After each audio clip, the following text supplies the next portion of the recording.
I'm Todd McKay. This is the Canadian Taxpayers podcast. We're dedicated to lower taxes, less waste, and more accountable government. And today we've got an interview for you, something a little bit different. We've got Matt Bufton. He's the executive director for the Institute of Liberal Studies. It's an organization that puts on a lot of events at universities and colleges across Canada, talks about a lot of important topics. You know, here at the Taxpayers Federation, we talk about really the impact of political philosophy a lot, the policies that hit you in the wallet. Matt kind of goes a little bit deeper on things. So I'm going to bring him in here. Matt, first, I'm going to ask you that hard-hitting question. I'm going to come right after you, man. You run an organization called the Institute of Liberal Studies. So I've got to ask, why are you absolutely in love with studying the Liberal Party of Canada? Oh, it's a tough question, but of course, as I like to say, we are not Justin Trudeau liberals or Paul Martin liberals. We are Adam Smith and Milton Friedman liberals. It's what the name originally meant. It's what I think it should mean, and we're trying to bring it back.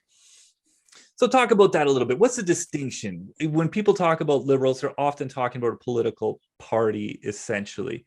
You're really talking about an ideology, a really base level line of thinking. Talk about that a little bit. Absolutely. So, I mean, liberalism really emerges, people will cite John Locke. That's sometimes controversial. Certainly someone like Adam Smith is definitely a liberal, although I don't think he ever used the term to describe himself. He would talk about liberal policies, liberal regimes, liberal programs and ideas. And of course, liberal, it's a Latin root, and it just means freedom and liberty, and to, basically get a laissez-faire, if you want to bring a little French into it, have the government step back, take their hands off. And of course, for much of human history, whether they've been really a government or not, whoever's in charge, there are no constraints on what they can do to you. We are lucky in Canada to be part of the inheritors of that long history that really kind of starts with Magna Carta, when society sort of says, the person who's in charge, in our case, the government, can't do whatever they want. It's a long process, and it flows, through history. It's really interesting, thought and ideas and field. And you have a problem in the early 20th century where there's a sort of divergence in liberals. And so you have some people, I would call them the true and proper liberals, who want to continue that sort of laissez-faire program. And you have other people who want to sort of expand what they see as freedoms that have been won by then having government step in and not just protect negative freedoms, but also grant positive freedoms. Now, I think that's a bit of a mistake. I have lots of friends who believe that sort of way, but the actual original liberalism is about freedom and respecting individual liberty, entrepreneurship, and all those great things. Right, man. You're classing up this podcast a bit. We've had French on before. I think this Latin is the first. Oh, well, there you go. That's my goal. Okay. So listen, I think it's pretty clear from the gray of my beard, university, that's a while ago for me. But, me too. Yeah, but I don't remember back in the day when I was at university, a lot of talk about lower taxes or more accountable government, certainly not smaller government. I don't remember a lot of conversation about that in the classroom back in the day. What's the culture like in universities today when we're talking about some of these topics of liberty and smaller government? Well, it's an interesting question. It's a bit of a mix, and certainly it is the case that a lot of students, a lot of classrooms, political science and law classrooms across the country, there's a real emphasis on using government to solve all of our problems. And that's really a big part of the impetus for the creation of the Institute for Liberal Studies, to have a conversation about not using government to solve all of our problems. And this goes across a whole sphere of areas. So some of these things, such as getting the government out of social programs, looking for private alternatives and things like education and healthcare. Those can be pretty controversial on a campus. A lot of professors are not real necessarily keen on those sorts of ideas. But of course, there's lots of areas where we can get the government out of things that actually appeals to many people on campus, even if they're a bit on the left. Things like, liberalized immigration, liberalized drug laws, liberalized rules rules around pornography and things like that. So it's a mixed bag, and there's some things that really appeal to people intrinsically, and there's other things that you have to make a case for. But what we really see is that people have never considered these ideas a lot of the time. We think there's real value in bringing those debates to people, and so they can hear both sides of the issue. Yeah, it's interesting. A lot of these problems, the very first thing people say is, what's the government doing about it? And it's not just on one side of the political spectrum, it's on both sides a lot of days. What's the government going to do? I think you're raising the question that maybe the answer is nothing. It should just stay out of the way. And that's at least an option we need to consider sometimes. When you're at universities, why do you think it is? I think it's particularly acute at universities where big government solutions are often the first tool reached for. Why do you think that is? I think that's a natural, just sort of reaction, and especially in our sort of modern society in Canada and countries like us, where people just assume the government is going to do all sorts of things. And it's really a big explosion in the size of the state across the 20th century. If you go back about 150 years to the founding of Canada, we had pretty minimal government education, healthcare, even roads, and some of these things were not done by the state. Now they're completely done by the state. And it's hard for us to imagine alternatives. And this is a problem for libertarians or classical liberals like me. People are interested in well, surely we wouldn't have education for poor people if we didn't have government education. And so it's important, I think, to look at the intellectual ideas, the papers, the studies. There's all sorts of interesting stuff being done on what the alternatives might be if we didn't have government doing all of these things. But when you've never seen it, we've grown up in a country like we have, where government does so much and is so pervasive, it's sort of an interesting thought experiment to imagine how might things be different. It is an interesting thought. That takes me to here in Saskatchewan. For example, we had government liquor stores for a long time. And a number of years ago, we pointed out they actually had regulations about which liquor stores could have beer in the fridge and sell it cold versus which ones would be sold warm. It doesn't sound right to me. It should all be cold. But surely to goodness, we don't need the government to tell us which beer should be cold and warm. I feel like this is stuff that we can figure out on our own. But it's actually a little bit of a culture shock. Do you see, what's that like when you come up against that in the spheres you work in, where you say, hey, you know what, maybe the government just shouldn't be part of this solution at all? Describe the looks on people's faces when you come at it like that. Yeah, it's, it's for some people, it's the first time they've ever really thought about it. And we have sort of a mix. Some of the students that come to our events are of that first type. They've just never thought about this. And the fact that someone would suggest that we would do something without the government. And I'll throw in the fact that a lot of immigrants to Canada are very surprised that we have state liquor stores in many provinces, because they come from countries where we don't have that. And they just assume that you can open a store and sell some beer. And of course, that's not generally the case in Canada. But then there's the second type. We have students who are more familiar with free market, classical, liberal, libertarian ideas, and they come because they want to talk about what these sort of alternatives might look like. And in some cases, people are really interested in the more hands-on solution, like, is there a way that we can actually do this and provide some competition in areas where the government is not providing a good level of service? Okay, so we've been talking about the realm of ideas, dabbled in a little bit of Latin here. Let's take it down to a little bit more concrete level. What does it look like when you go to work? You just did a big conference. I know it's a little weird during the pandemic. But what does it look like? What are you doing? Yeah. So right now, a lot of it's on Zoom. But what we do is during the school year, in a normal, non-pandemic time, we would be visiting campuses. We would be bringing in guest speakers. Many of them are professors. We have a really fabulous network of professors who are really passionate about sharing ideas and talking to students. And one thing that we can do is bring a professor to campus who, is based on that campus, will have some ideas that are a bit different from the professors that students might hear.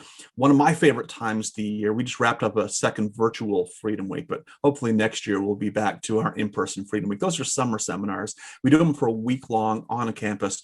we bring in a group of usually about 40 to 50 students. And what makes it really special is everybody wants to be there. They want to come and talk about ideas. And some of the kids who are there are already interested in sort of these alternative government solutions. But some of them are skeptical, but they want to talk about them and learn. We had a few Marxists come in and they say, I don't think I agree with this, but it seems so wild and crazy. I just wanted to see what it's about. And those students are really great. What I think makes Freedom Week so special is every student in the classroom wants to be there.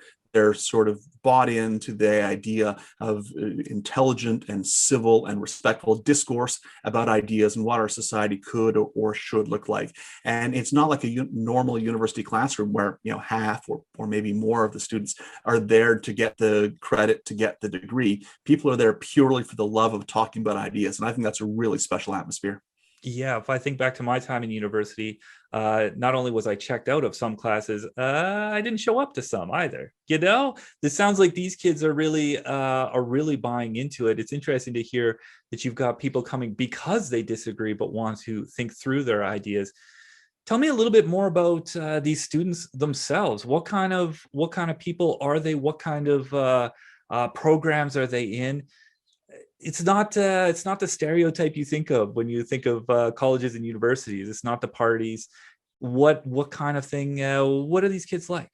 Well, sometimes I will affectionately say, like, we're looking for nerds. We're looking for the students who want to come to lectures they don't have to come to. They're not going to get any credit. We don't have any sort of lavish dinners or cocktail parties or anything, although we do, provide residences and meals and things like that when students are coming for a longer term program. A lot of them are students in political science. That's probably the most common one, but we get a lot of students who are studying philosophy or economics too. And again, it's a really nice thing to have students who are attracted by the atmosphere of talking about ideas. They don't tend to be too partisan in the sense of being, really bought into just wanting to destroy someone else's argument. What you get is a lot of interesting conversations where people want to hear out someone who's got a different viewpoint, talk about it, and we can provide a forum for that, and also some really great sort of intellectual substance with some of the professors that we're able to bring in. For sure. Okay, so the Canadian Taxpayers Federation, we've actually got a campus organization as well called Generation Screwed, and it basically is just giving students an opportunity to raise concerns about the debt, especially because they're the ones going to be paying it off for a long time. I know a lot of our folks have worked with you guys as well. Tell me a little bit about that interaction and how it dovetails together. Yeah, I mean, I think it's really nice because, as you say, there are these opportunities for students. Not enough students sometimes know about these things.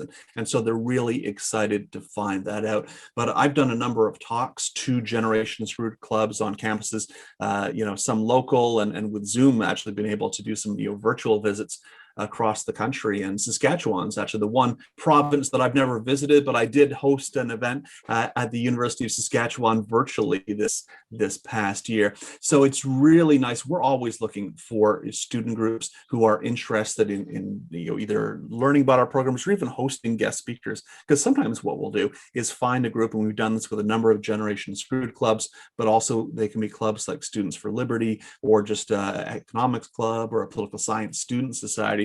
And we'll say, we would like to sponsor a guest speaker for you guys. And we know you're a student club, and buying a plane ticket and a couple nights in a hotel room might be a bit of a challenge on the student club budget. We can provide some funding for that sort of thing. Those are always really nice to be able to, again, bring out a speaker that students are really interested in talking to and wouldn't normally have the opportunity to meet in that way.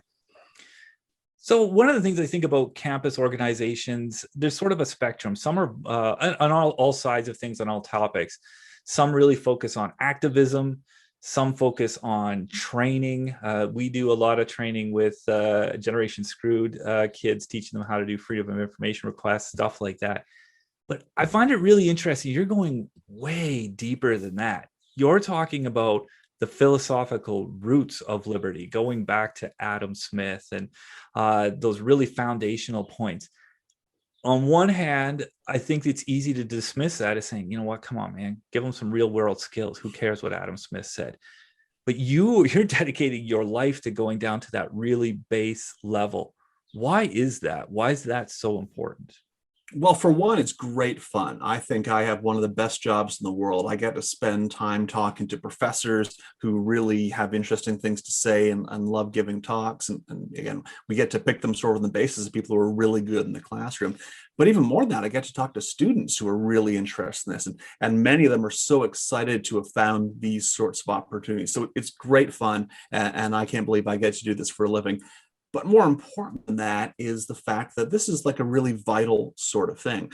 So I'm a bit of a political cynic, as many of my friends will tell you. And for someone, students sometimes get involved in like political clubs on campus, and they get very wound up in the battle of the day-to-day politics, right? And these are all well-meaning people who believe in advancing a cause, but often they don't take a lot of time to study first principles. And I think that's a really important, whether you're talking about being active in a partisan political sense or even just a person who's interested in the world around you. I think you really want to be grounded in some fundamental things. You don't want to be looking around and trying to make up your mind on every issue as it comes at you.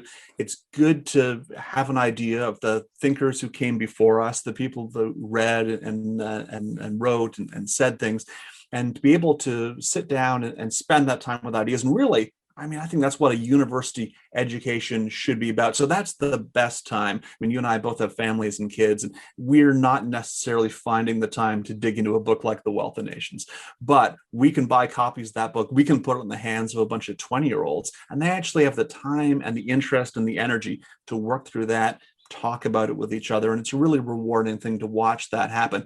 And I think it helps people really develop both intellectually, but also to some extent personally. Oh, for sure. Listen, I'm perhaps embarrassed to say I didn't read the Wealth of Nations until I was well into my 30s. I'd already done lots of work in this line of work, and I hadn't read the foundational stuff. It makes such a difference to see that stuff and have that basis. Okay, so we've talked about students, but let's be honest, a lot of us aren't students anymore. But you still got some help for us. You've got a podcast called The Curious Task. Tell us about that. Absolutely. So The Curious Task is a podcast we launched in the summer 2019. It's hosted by my colleague, Alex Aragona, and it's a 1-hour interview podcast. And as you say, one of the great things about it is people can get it wherever they are. So many of the speakers that we bring into a university campus and giving a talk in a classroom will not necessarily be accessible to everybody, but we can record a 1-hour long interview with that person, put that up on the podcast, and people can listen to it no matter where they are. So if you're interested in the sorts of ideas, and I sometimes describe what we do to people, and they say, oh, I wish I'd known about you guys when I was a student. I wish I was a student again. Well, we can't turn back time, but I can tell you, you can subscribe to The Curious Task. You can hear some of those ideas and get an idea of some of the content that our students are consuming. And I think it's a really good use of an hour. Comes out every Wednesday morning. Yeah, actually, I find it really relaxing. On this podcast, we're often dealing with the stuff happening like right now, broke this morning, happening next week, the vote's coming up 2 months from now. Like it gets a little, feels like you're drinking too much coffee almost. You get jittery. But then when I take a step back and listen to The Curious Task, I'm like, you know what? A lot of people have been thinking about a lot of these problems for a long time. We can probably take a step back and think it through. What's your favorite episode? I'm gonna put you like right on the spot here. Oh, which one do you like the best? That's a good question. I mean, so episode 40 is an interview with Pete Becky. He's an economist. It's called "What is the Curious Task of Economics," which is a quote by Friedrich Hayek. And I should probably give the context. So Hayek said, "The curious task of economics is to teach men the limits of that which they imagine they can design."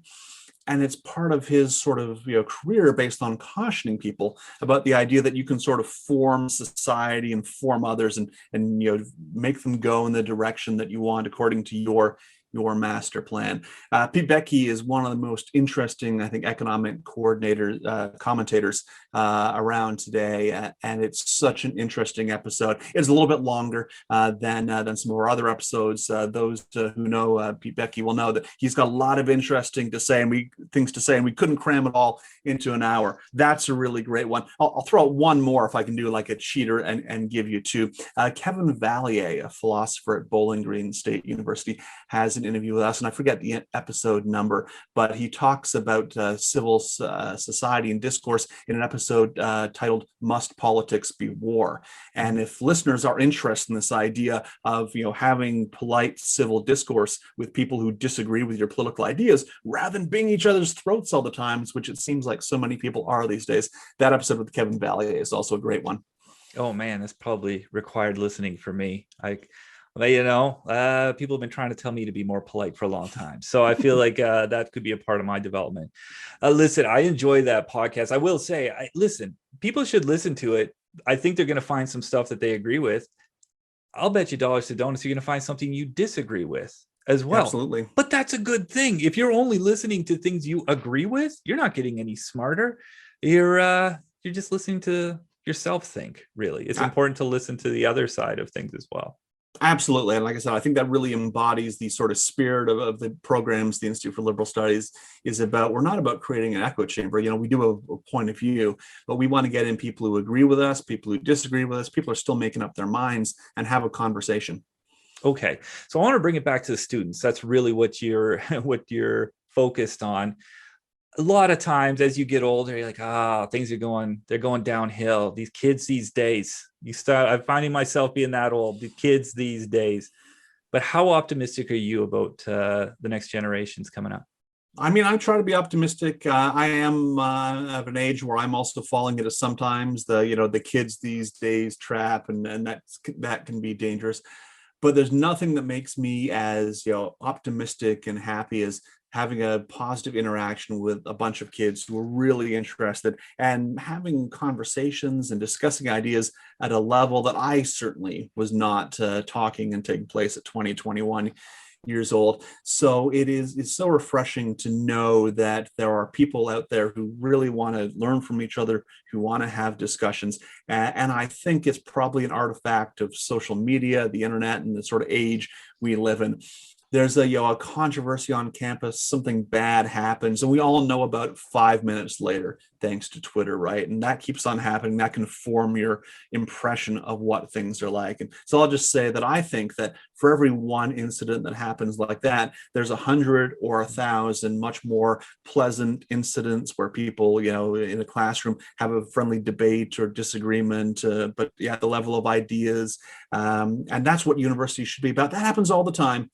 No one records that and puts it on Twitter. So you're not going to see that. And that's going to sort of warp our idea of what campuses are like today. Yeah, it's so good to know. Listen, curious people keep chatting with each other. That's happened throughout history. It's good to see it continuing to happen. And we need more of that. So absolutely. Listen, Matt, thank you so much for coming on. Thanks for chatting with us today. For all of you listening, check out the Curious Task podcast. So we're going to put a link right in the show notes here to episode 40. That's Matt's favorite one. He hates all the other ones. That's the only one. I'm just kidding. He likes that one. I'm sure there are many other good ones. We're going to put it right in the show notes so you can check it out. Thanks so much for listening today. And Matt, thanks again. It was a pleasure. Thanks for having me.